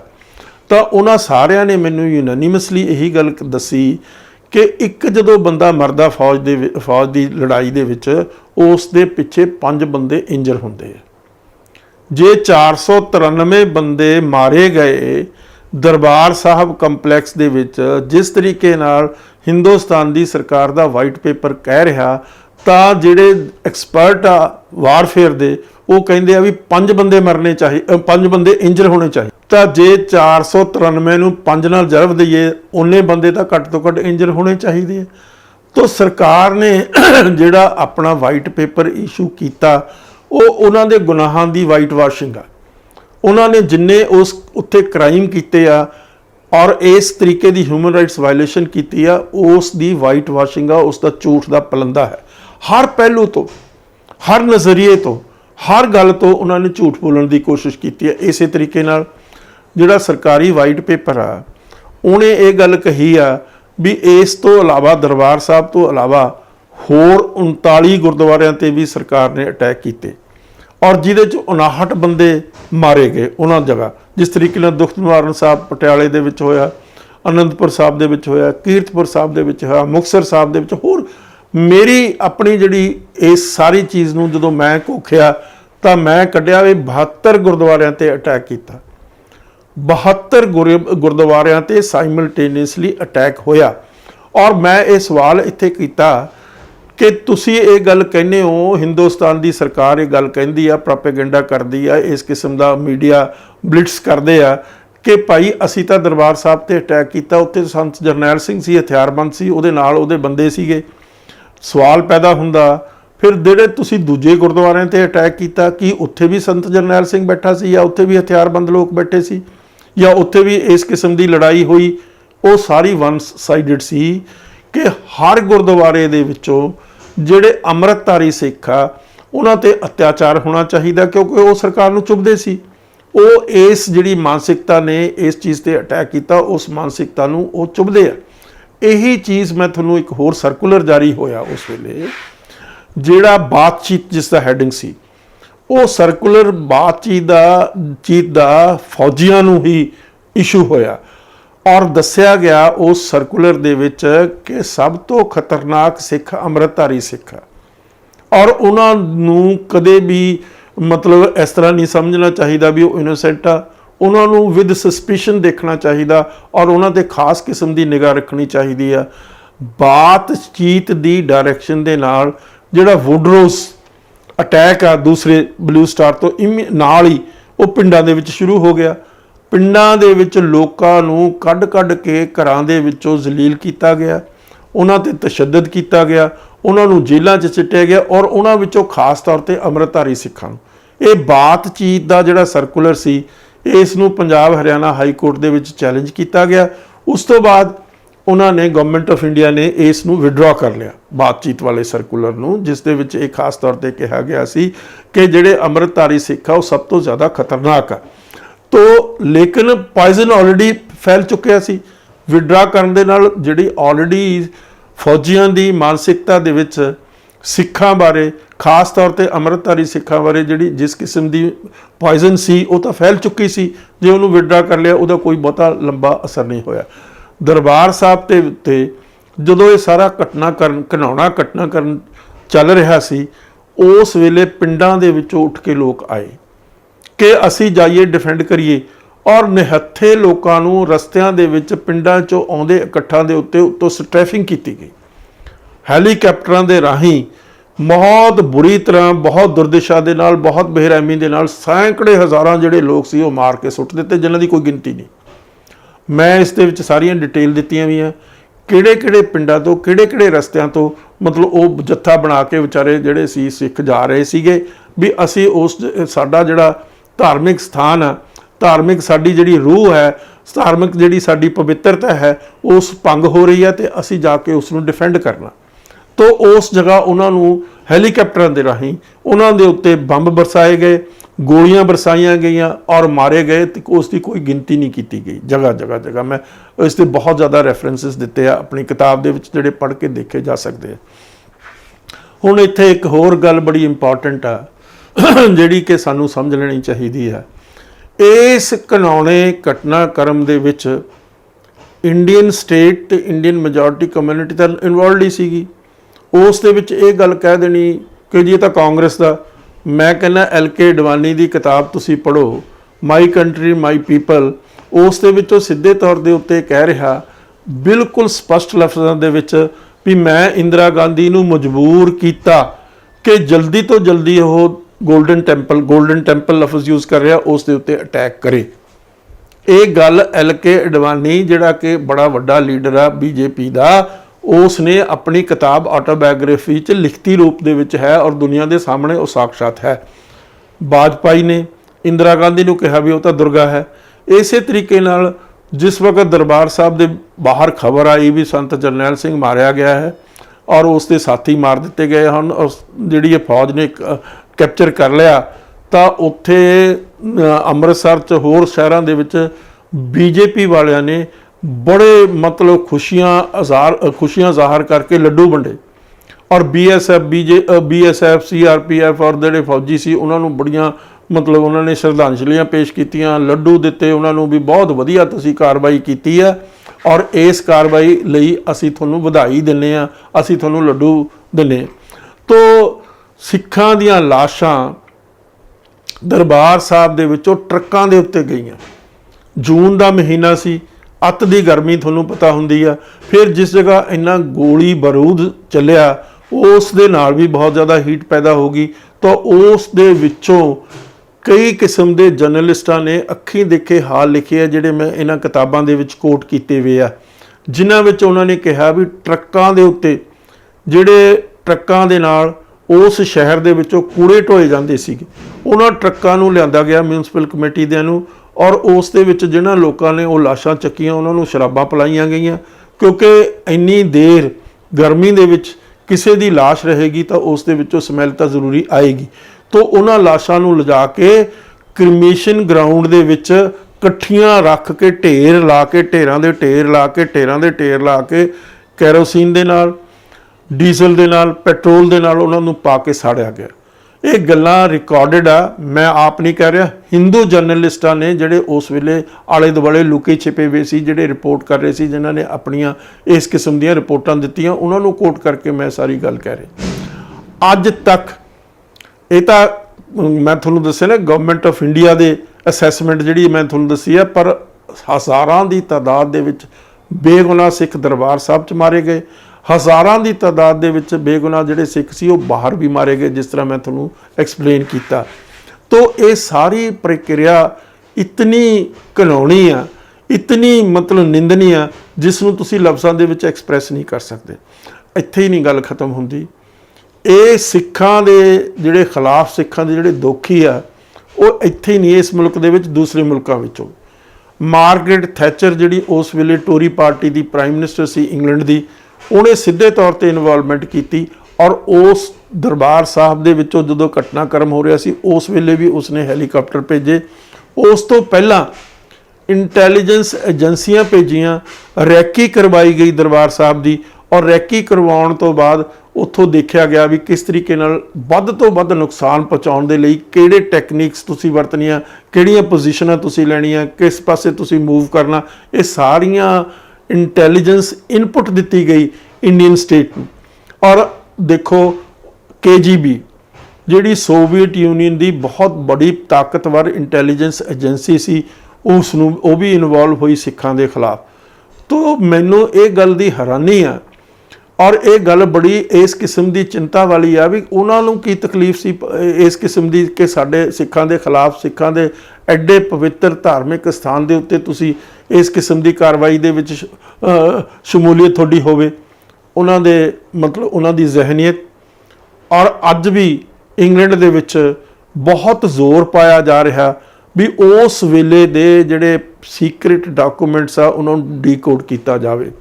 ਗਵਰਨਮੈਂਟਾਂ ਦੇ ਕਾਨੂੰਨ ਆ ਕਿ 30 ਸਾਲ ਜਦੋਂ ਹੋ ਜਾਂਦੇ ਆ ਕਿਸੇ ਵੀ ਈਵੈਂਟ ਨੂੰ, ਉਸ ਈਵੈਂਟ ਨਾਲ ਲੱਗਦੀਆਂ ਸਾਰੀਆਂ ਜਿਹੜੀਆਂ ਸੀਕ੍ਰੇਟ ਡਾਕੂਮੈਂਟ ਆ ਉਹ ਡੀਕੋਡ ਹੋ ਜਾਂਦੇ ਆ।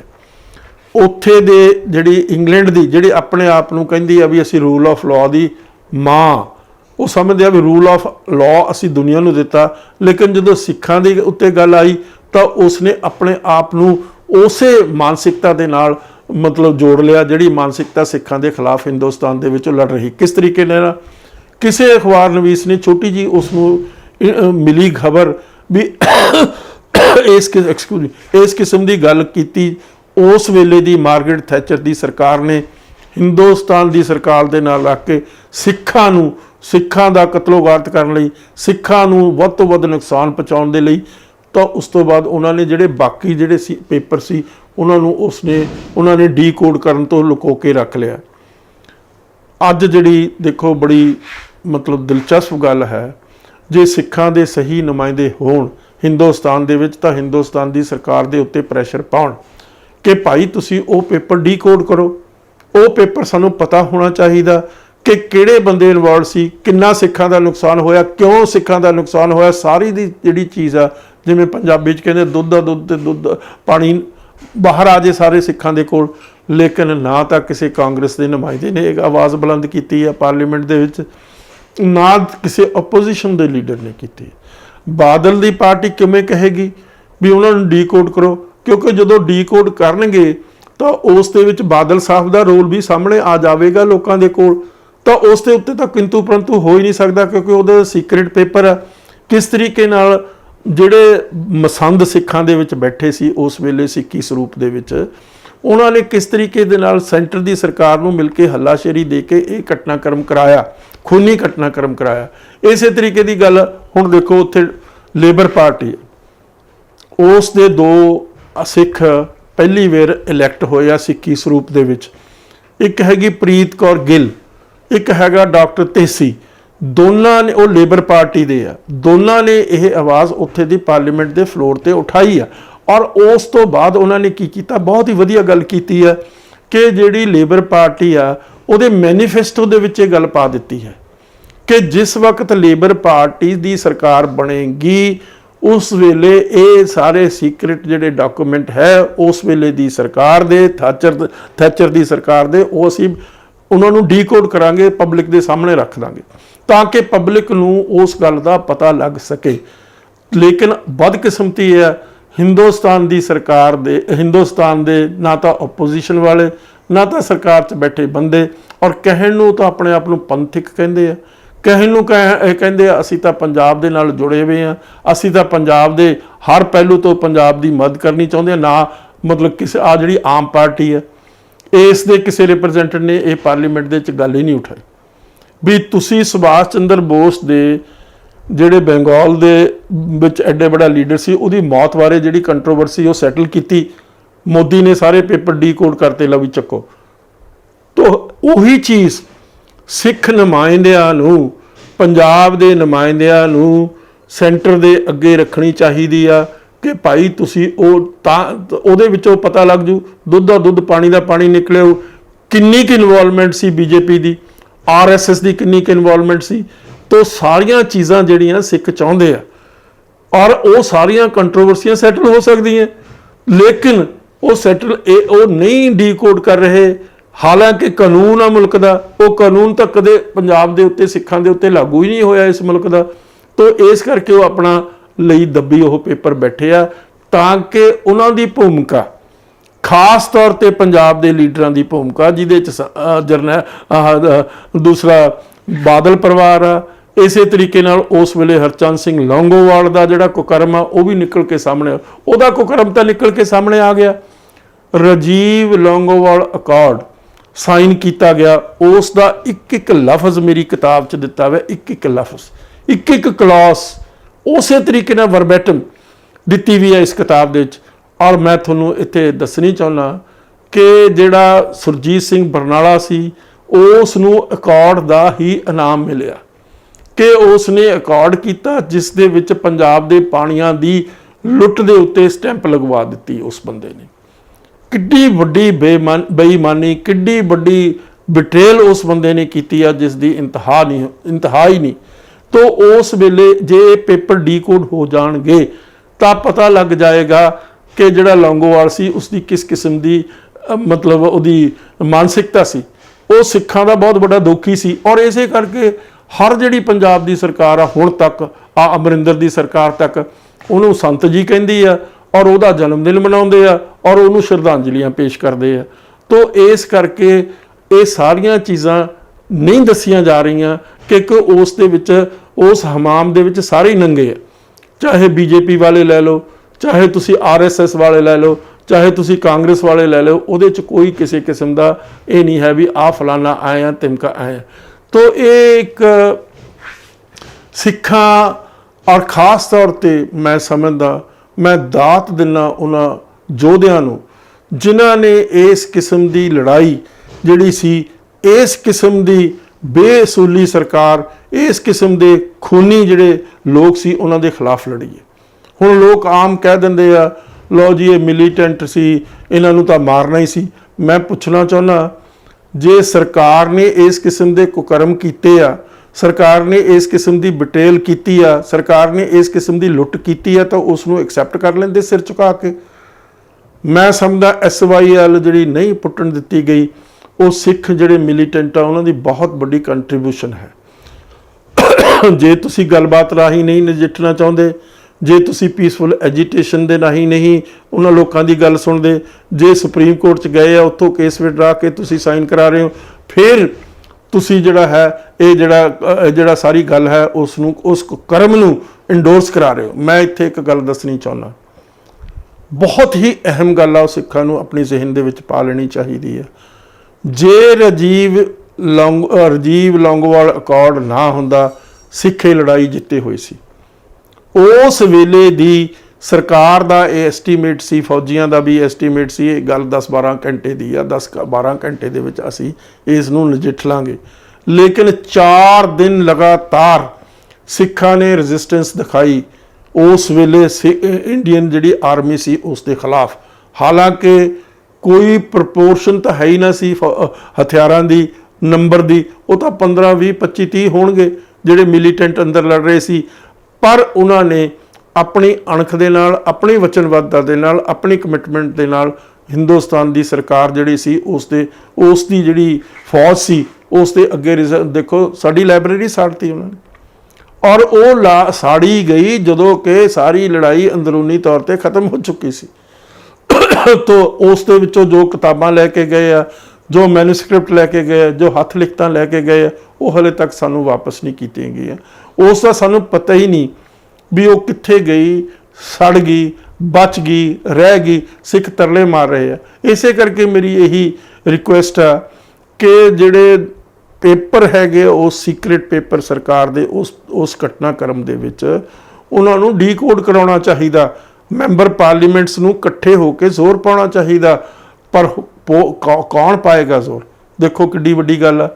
ਅਮਰਿੰਦਰ ਸਿੰਘ ਜੀ ਚੀਫ ਮਿਨਿਸਟਰ ਬਣਨ ਸਾਰ KPS ਗਿੱਲ जिसने सैकड़े बेगुनाह सिखां दियां लाशां दे उत्ते शराब पी के भंगड़े पाए है और किस तरीके नाल गैर कानूनी ढंग दे नाल उन सिखां नूं मारिया, सिख बच्चों का कतल किया, उस बंदे ने करवाया।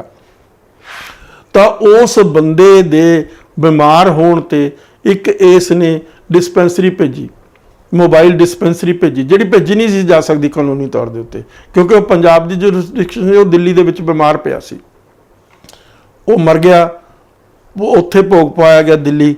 उस भोग दे उत्ते अमरिंदर सिंह ने अड्डियां चक के श्रद्धांजलि पेश की उस बंदे नूं। फिर ओह जदों लैजिसलेटिव असैंबली का पंजाब का सैशन आया, उस दे विच रेजोल्यूशन पास किया गया उहदी मतलब प्रेज दे विच KPS गिल दी दे, और अमरिंदर सिंह ने अड्डियां चक चक के उसनूं श्रद्धांजलियां दित्तियां। उसनूं दित्तियां नहीं जा सकदियां सी कानूनी तौर के उत्ते, क्योंकि वह कन्विक्ट सी। उसने रूपन दिओल बजाज दे नाल जो हरकतां घिनौणियां कीतियां सी, उस दे उत्ते रूपन दिओल बजाज ने उस दे उत्ते केस कर दिता सी, और केस करन तो बाद उसनूं सज़ा दित्ती गई सी क्रिमिनल केस दे विच, और उस क्रिमिनल केस दा कन्विक्ट सी। किसी क्रिमिनल केस के कन्विक्ट नूं मैं इत्थे दसना तुहानूं खास तौर के उत्ते, उस वेले भी प्रैस मीडिया ने भी ये तो नैशनल हीरो आ, जे तुहाडा नैशनल हीरो किसी औरत नाल इस किस्म की घिनौनी हरकत करता तो किस किस्म की थोड़ी नेशन आ, किस किस्म के थोड़े मॉरल्स आ, किस किस्म की थोड़ी एथिक्स आ। मैं उस वेले लिखिया सी, well deserved verdict English Tribune दे विच वो छपिया हुआ सीगा, इंग्लिश ट्रिब्यून च छपिया भी इस नूं बिल्कुल ठीक सज़ा इहदे कुकर्मां दी मिली है जिहड़ी मिलनी चाहिदी सी। लेकिन अमरिंदर सिंह दा तुसीं देख लो, और होर हैरानी की गल आ, आम पार्टी उस वेले बोली तक नहीं भी ये गलत गल तुसीं कर रहे हो। ये गल आम पार्टी के किसी भी लीडर ने जो लैजिसलेटिव असैंबली दे विच रेजोल्यूशन पास किया गया, किसी ने नहीं कहा भी उसने इस किस्म के कुकर्म किए आ, इस किस्म का जुल्मो सितम किया पंजाब दे विच, उसनूं तुसीं किस किस्म की श्रद्धांजलि दे रहे हो। जां ये भी कही जा सकती सी भी वह कन्विक्ट सी क्रिमिनल केस दे विच, वो कन्विक्ट सी क्रिमिनल केस दे विच, और उस कन्विक्ट नूं किस तरीके दे नाल पंजाब लैजिसलेटिव असैंबली दे विच रेजोल्यूशन उहदे हक विच तुसीं पास कर रहे हो। तो किसी ने नहीं, सारे इस हमाम दे विच नंगे है। सिखां दा कोई हितैषी नहीं, कोई किसी दी कोई मॉरलिटी नहीं। माफ़ करना, जिहड़े लैजिसलेचर्स उस वेले बैठे सी जिन्हां ने इस नूं श्रद्धांजलि दित्ती, वो इमोरल लोग, वो अनएथिकल लोग, वो लोग किसी दुनिया के रहमो करम के जिहड़े मॉरल एथिक्स आ उसनूं ऑबजर्व नहीं करते। तो इस किस्म का घटनाक्रम लगातार सिखां नाल हो रहा, इहदे विच कोई ढिल नहीं दित्ती गई, किसी किस्म की कोई राहत नहीं दित्ती गई, लगातार चल रहा। उही बंदे इस मतलब सूबे दे विच जिहड़ी सत्ता दे उत्ते आउंदे आ, जिहड़े सिखां दे दोखी आ। मैं सवाल करदा खास तौर ते सारे ਸਰੋਤਿਆਂ ਨੂੰ ਜਿਹੜੇ गल सुन रहे आ, ये मैनू दस देण किहड़ा चीफ मिनिस्टर पंजाब दा होया जिसने कुकर्म सिखां दे खिलाफ नहीं कीते, पंजाब दी लुट, पंजाब दी कसुट, पंजाब दे पानियां दा उजाड़ा किसने नहीं कराया। मैनू दस देण एक किसी किस्म के चीफ मिनिस्टर का नाम लैण, कैरों तो लैके अमरिंदर सिंह तक। तो इस हमाम दे विच जे ये कहना होवे भी फलाना ज़्यादा पंजाब दे लई पंजाब दा दुखी होया चीफ मिनिस्टर, मुश्किल है, बड़ा मुश्किल सवाल है।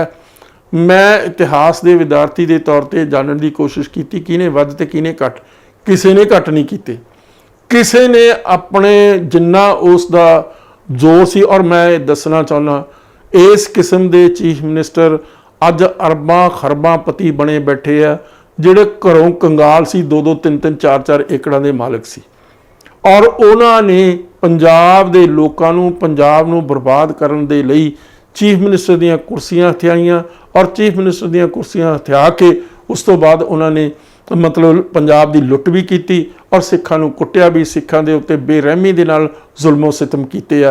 ये बड़ी दुखदाई दास्तां है। इस दास्तां नूं जिन्ना भी तुसी पढ़ोगे थोड़ा मन भी रोएगा, थोड़ी आत्मा भी जोड़ी जाएगी, थोड़ी मानसिकता भी बदल जाएगी। मैं समझदा सिखां नूं अपना इतिहास घोखना चाहिए, अपना इतिहास पढ़ना चाहिए। ਜਿਹੜੀਆਂ कौमां अपना इतिहास सुचज्जे ढंग नाल नहीं ਲਿਖਦੀਆਂ ਜਾਂ ਉਸ ਨੂੰ ਨਹੀਂ ਆਪਣੇ ਮਾਨਸਿਕਤਾ ਵਿੱਚ ਪਾਉਂਦੀਆਂ, ਉਹ ਇਤਿਹਾਸ ਦੇ ਪੰਨਿਆਂ ਵਿੱਚੋਂ ਮਿਟ ਜਾਂਦੀਆਂ। ਬਹੁਤ ਕੌਮਾਂ ਇਤਿਹਾਸ ਦੇ ਪੰਨਿਆਂ 'ਚੋਂ ਮਿਟੀਆਂ। ਇਸ ਕਰਕੇ ਮੇਰੀ ਇਹੀ ਬੇਨਤੀ ਆ ਤੁਹਾਡੇ ਸਰੋਤਿਆਂ ਨੂੰ, ਬ੍ਰੇਨ ਔਨ ਟੀਵੀ ਦੇ ਸਰੋਤਿਆਂ ਨੂੰ ਜਿਹੜੇ ਮੇਰੀ ਗੱਲ ਸੁਣ ਰਹੇ ਆ, ਉਹ ਬਰਾਏ ਮਿਹਰਬਾਨੀ ਸਿੱਖ ਆਪਣਾ ਇਤਿਹਾਸ ਪੜ੍ਹ ਲੈਣ। ਕੀ ਤੁਹਾਡੇ ਨਾਲ ਹੋਇਆ, ਕਿਤਨਾ ਜ਼ੁਲਮੋ ਸਿਤਮ ਤੁਹਾਡੇ ਨਾਲ ਹੋਇਆ, ਚਾਹੇ ਉਹ ਇਸ ਮੁਲਕ 'ਚ ਵਸਦੇ ਆ, ਚਾਹੇ ਉਹ ਬਾਹਰਲੇ ਮੁਲਕਾਂ ਵਿੱਚ ਵਸਦੇ ਆ। ਤੋ ਗੁਰੂ ਦੀ ਜਿਹੜੀ ਵਿਚਾਰਧਾਰਾ ਹੈ ਉਸ ਨੂੰ ਹਮੇਸ਼ਾ ਲਈ ਇਸ ਦੁਨੀਆ ਵਿੱਚ ਰੱਖਣਾ ਚਾਹੀਦਾ, ਕਿਉਂਕਿ ਇੱਕ ਵਿਲੱਖਣ ਵਿਚਾਰਧਾਰਾ ਜਿਸ ਦੇ ਨਾਲ ਕਿਸੇ ਨਾਲ ਕੋਈ ਵਿਤਕਰੇ ਕਰਨ ਵਾਲੀ ਗੱਲ ਨਹੀਂ। ਸਿੱਖਾਂ ਦਾ ਵਰਡ ਵੀ, ਗੁਰੂ ਨਾਨਕ ਦਾ ਵਰਡ ਵੀ ਪਿਆਰ, ਲਵ। ਤੋ ਸਾਰੀ ਗੁਰੂਆਂ ਨੇ ਇਸ ਕਿਸਮ ਦੀ ਵਿਚਾਰਧਾਰਾ ਦਿੱਤੀ ਆ ਜਿਹੜੀ ਵਿਲੱਖਣ ਆ ਦੁਨੀਆ ਦੇ ਵਿੱਚ। ਨਿਊ ਵਰਲਡ ਆਰਡਰ ਹੈ। ਅੱਜ BBC ਨੇ ਸਰਵੇ ਕਰਾ ਕੇ ਦੱਸਿਆ ਕਿ ਦੁਨੀਆ ਦਾ ਬੈਸਟ ਰੂਲਰ ਕੌਣ ਸੀ। 5000 ਇਤਿਹਾਸਕਾਰਾਂ ਦੀ ਜ਼ਿੰਮੇਵਾਰੀ ਲਾਈ ਔਰ ਉਹਨਾਂ ਇਤਿਹਾਸਕਾਰਾਂ ਨੇ ਸਾਰੀ ਚੀਜ਼ ਨੂੰ ਘੋਖ ਕੇ ਇਹ ਕਿਹਾ ਕਿ ਰਣਜੀਤ ਸਿੰਘ ਵਰਗਾ ਰਾਜ ਦੁਨੀਆ ਦੇ ਵਿੱਚ ਹਲੇ ਨਹੀਂ ਹੋਇਆ। 38% ਵੋਟਾਂ ਰਣਜੀਤ ਸਿੰਘ ਦੇ ਰਾਜ ਨੂੰ ਪਈਆਂ। ਅੱਜ ਦੀਆਂ ਡੈਮੋਕ੍ਰੈਟਿਕ ਜਿਹੜੀਆਂ ਸਟੇਟਾਂ ਹੈ ਉਹ ਵੀ ਇਤਨਾ ਜ਼ੁਲਮੋ ਸਿਤਮ ਕਰ ਰਹੀਆਂ ਜਿੰਨੀਆਂ ਡਿਸਪੋਟਿਕ ਰੂਲਰਸ ਨੇ ਨਹੀਂ ਕੀਤੀਆਂ, ਰਾਜੇ ਮਹਾਰਾਜਿਆਂ ਨਵਾਬਾਂ ਨੇ ਨਹੀਂ ਕੀਤੀਆਂ। ਤੋ ਅੱਜ ਸਾਡੇ ਕੋਲ ਇਸ ਕਿਸਮ ਦਾ ਨਿਊ ਵਰਲਡ ਆਰਡਰ ਹੈ ਜਿਸ ਦੇ ਵਿੱਚ ਊਚ ਨੀਚ ਨੂੰ ਅਸੀਂ ਖਤਮ ਕਰਕੇ ਬਰਾਬਰਤਾ ਤੇ ਲੈ ਕੇ ਲੋਕਾਂ ਨੂੰ ਰਾਜ ਦੇਣਾ, ਇਹ ਦੱਸ ਕੇ ਕਰਾਇਆ। ਇਹ ਇਤਿਹਾਸ ਦੇ ਵਿੱਚ ਹੋਇਆ ਔਰ ਇਸ ਇਤਿਹਾਸ ਦੀ ਅੱਜ ਜਿਹੜੀ ਸਟੈਂਪ ਹੈ ਉਹ BBC ਨੇ ਸਰਵੇ ਕਰਾ ਕੇ ਦੱਸਦੀ। ਰੂਲ ਹੈ, ਸਿੱਖ ਰੂਲ ਹੈ। ਸਿੱਖ ਰੂਲ ਹੈ ਗੁਰੂਆਂ ਦੇ ਸਿਧਾਂਤਾਂ ਦੇ ਕਦਰਾਂ ਕੀਮਤਾਂ ਤੇ ਐਸਟੈਬਲਿਸ਼ ਕੀਤੀ ਹੋਈ ਇੱਕ ਰਾਜ, ਜਿਸ ਰਾਜ ਦੇ ਵਿੱਚ ਕਿਸੇ ਨਾਲ ਨਾ ਤਾਂ ਜ਼ਬਾਨ ਦੇ ਉੱਤੇ ਵਿਤਕਰਾ ਹੋਏਗਾ, ਨਾ ਧਰਮ ਦੇ ਉੱਤੇ ਵਿਤਕਰਾ ਹੋਏਗਾ, ਨਾ ਖਿੱਤੇ ਦੇ ਉੱਤੇ ਵਿਤਕਰਾ ਹੋਏਗਾ, ਨਾ ਨਸਲ ਦੇ ਉੱਤੇ ਵਿਤਕਰਾ ਹੋਏਗਾ। ਉਹ ਸਾਰਿਆਂ ਲਈ ਸਾਂਝਾ ਹੋਏਗਾ, ਸਾਰਿਆਂ ਦੇ ਨਾਲ ਇਨਸਾਫ ਹੋਏਗਾ, ਉਸ ਦੇ ਵਿੱਚ ਸਾਰਿਆਂ ਦੇ ਨਾਲ ਪਿਆਰ ਤੇ ਸਤਿਕਾਰ ਹੋਏਗਾ, ਸਾਰੇ ਧਰਮਾਂ ਦੀ, ਸਾਰੇ ਧਰਮ ਪੁਸਤਕਾਂ ਦਾ ਉਸੇ ਕਿਸਮ ਦਾ ਸਤਿਕਾਰ ਹੋਏਗਾ ਜਿਸ ਤਰ੍ਹਾਂ ਦਾ ਸਿੱਖਾਂ ਦੀ ਧਾਰਮਿਕ ਜਿਹੜੀ ਪੁਸਤਕ ਆ, ਸਾਡਾ ਗੁਰੂ ਆ, ਸਾਡਾ ਗ੍ਰੰਥ ਆ, ਜਿਹੜਾ ਸਾਡਾ ਗੁਰੂ। ਤੋ ਉਹ ਸਾਨੂੰ ਆਦੇਸ਼ ਦੇ ਰਿਹਾ ਕਿਸੇ ਨਾਲ ਧੱਕਾ ਨਹੀਂ ਕਰਨਾ। ਅੱਜ ਵੀ ਦੇਖੋ ਕਿੱਡਾ ਬੜਾ ਸੰਕਟ ਦੁਨੀਆ ਦੇ ਵਿੱਚ ਆਇਆ ਹੋਇਆ, ਉਸ ਸੰਕਟ ਦੇ ਵਿੱਚ ਸਿੱਖ ਹੀ ਸਹਾਈ ਹੋ ਰਹੇ ਆ ਉਹਨਾਂ ਭੁੱਖਿਆਂ ਲਈ ਜਿਨ੍ਹਾਂ ਨੂੰ ਕੋਈ ਰੋਟੀ ਨਹੀਂ ਦੇ ਰਿਹਾ, ਜਿਨ੍ਹਾਂ ਨੂੰ ਕੋਈ ਪਾਣੀ ਨਹੀਂ ਛਕਾ ਰਿਹਾ। ਬਗੈਰ ਪੱਖਪਾਤ ਤੋਂ, ਬਗੈਰ ਕਿਸੇ ਦੀ ਪਹਿਚਾਣ ਤੋਂ, ਬਗੈਰ ਕਿਸੇ ਨੂੰ ਪੁੱਛੇ ਤੋਂ ਵੀ ਤੇਰਾ ਧਰਮ ਕੀ ਹੈ, ਤੇਰੀ ਪਹਿਚਾਣ ਕੀ ਹੈ, ਤੇਰਾ ਜ਼ਬਾਨ ਕੀ ਹੈ, ਸਿੱਖ ਹੀ ਹਰ ਜਗ੍ਹਾ, ਚਾਹੇ ਇਸ ਮੁਲਕ 'ਚ ਚਾਹੇ ਦੂਸਰੇ ਮੁਲਕਾਂ 'ਚ, ਉਹਨਾਂ ਭੁੱਖਿਆਂ ਨੂੰ, ਉਹਨਾਂ ਪਿਆਸਿਆਂ ਨੂੰ, ਉਹਨਾਂ ਨਿਹੱਥਿਆਂ ਨੂੰ ਮਦਦ ਕਰ ਰਹੇ ਆ। ਹਰ ਪਹਿਲੂ ਤੋਂ ਆਪਣੀ ਛੋਟੀ ਮੋਟੀ ਜਿਹੜੀ ਉਹਨਾਂ ਦੀ ਕਿਰਤ ਹੈ ਉਸ ਦੇ ਵਿੱਚੋਂ ਦਸਵੰਧ ਕੱਢ ਕੇ ਇਹ ਦੇ ਰਹੇ ਆ। ਔਰ ਮੈਂ ਇੱਥੇ ਖਾਸ ਤੌਰ 'ਤੇ ਦੱਸਣਾ ਚਾਹੁੰਦਾ, ਇਹ ਕਿਰਤੀ ਸਿੱਖ ਹੀ ਕਰ ਰਹੇ ਆ, ਅਮੀਰ ਸਿੱਖ ਨਹੀਂ ਕਰ ਰਹੇ। ਕਿਰਤੀ ਸਿੱਖ, ਕਾਮੇ ਸਿੱਖ ਜਿਹੜੇ ਵਿਚਾਰੇ ਆਪਣੀ ਦਸਾਂ ਨਹੁੰਾਂ ਦੀ ਕਮਾਈ, ਖੂਨ ਪਸੀਨੇ ਦੀ ਕਮਾਈ ਦੇ ਵਿੱਚੋਂ ਕੁਝ ਕੱਢ ਕੇ ਲੋਕਾਂ ਨੂੰ ਦੇ ਰਹੇ ਆ ਔਰ ਉਸ ਦੀ ਤਾਰੀਫ ਜਿਹੜੇ ਆ ਉਹ ਲੋਕ ਕਰ ਰਹੇ ਆ। ਲੇਕਿਨ ਬਦਕਿਸਮਤੀ ਵਾਲੀ ਗੱਲ ਆ, ਉਸ ਦੀ ਤਾਰੀਫ ਉਸ ਨੂੰ ਨਾ ਤਾਂ ਪ੍ਰਾਈਮ ਮਿਨਿਸਟਰ ਮੋਦੀ ਨੇ ਐਕਨੋਲਜ ਕੀਤਾ, ਨਾ ਸਾਡੇ ਅਮਰਿੰਦਰ ਸਿੰਘ ਜੀ ਨੇ ਐਕਨੋਲਜ ਕੀਤਾ। ਤੋ ਇਹ ਸਾਰੀ ਚੀਜ਼ ਪਤਾ ਨਹੀਂ ਕਿਉਂ ਉਹਨਾਂ ਨੂੰ ਇਸ ਕਿਸਮ ਦੀ ਸਿੱਖ ਰੜਕਦੇ ਆ ਕਿ ਉਹਨਾਂ ਦੀ ਇਸ ਕਿਸਮ ਦੀ ਜਿਹੜੀ ਵਡਮੁੱਲੀ ਦੇਣ ਆ ਇਨਸਾਨੀਅਤ ਦੇ ਲਈ, ਮਨੁੱਖਤਾ ਦੇ ਲਈ, ਉਸ ਦੀ ਵੀ ਰਿਕਗਨੀਸ਼ਨ ਇਸ ਮੁਲਕ ਦੇ ਵਿੱਚੋਂ ਕਿਸੇ ਕਿਸਮ ਦੀ ਨਹੀਂ ਹੋ ਰਹੀ। ਤੋ ਸਾਡੀ ਤਾਂ ਇਹੀ ਬੇਨਤੀ ਹੈ ਕਿ ਸਿੱਖ ਗੁਰੂ ਦੇ ਲੜ ਲੱਗ ਜਾਣ, ਆਪਣਾ ਇਤਿਹਾਸ ਪੜ੍ਹ ਕੇ ਸਿੱਖੀ ਦੇ ਵਿੱਚ ਪਰਪੱਕ ਹੋਣ। ਧੰਨਵਾਦ। ਵਾਹਿਗੁਰੂ ਜੀ ਕਾ ਖਾਲਸਾ, ਵਾਹਿਗੁਰੂ ਜੀ ਕੀ ਫਤਿਹ।